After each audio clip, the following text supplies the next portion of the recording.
comes to rental, well, if you're looking to rent, well, the Toronto Police is warning of a Kijiji scam. When it comes to rental, essentially the police are saying a tenant who's looking to rent an apartment in Toronto, and some of them have been caught in this scam and they've lost thousands of dollars.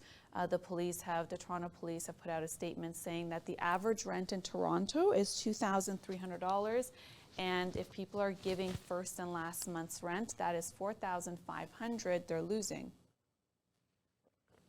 Is a statement that was put out by Constable David Hopkins, who said that a person, essentially what's happening with the scam is that they're renting out a short-term rental in a building. So imagine you go onto Airbnb and you rent a short-term rental, and while you're there in those days for the short-term rental, you post the place with pictures on Kijiji as a long-term rental. So when prospective tenants come to see the condominium, of course they have access to it because you're already renting it for short-term as the scammer, I mean not you, the scammer, and they're able to show them the condominium and the property itself, and then they ask for first and last month, and then when they get it, they hand over the keys to the unit.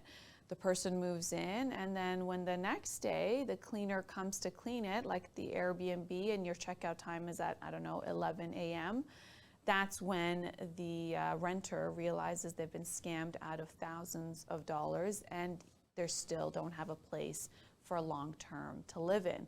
The Toronto Police issued a public safety alert saying that several reports of a scam is happening in a building at 12 York Street in Toronto, and they said that the woman that is in the picture in our release is a suspect in a number of these scams, and that's the picture there. They said that the woman is 25 to 30 years old.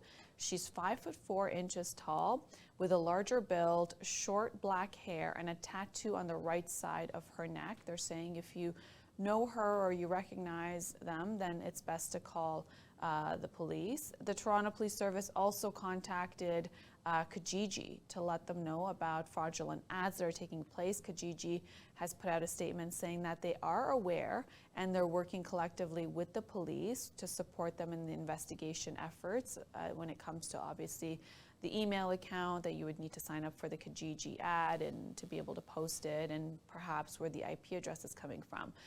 They did say that the police have warned how to overcome this is to, when renting an apartment, they say make sure the person you're dealing with is the actual owner or representative. And how can you do that? Well, you can ask them for identification before handing over any money to them.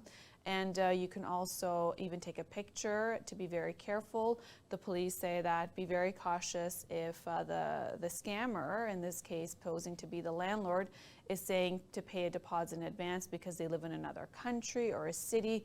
They also say, you know, check in with the building management, and to see that if this is actually the owner of the apartment for long-term rentals.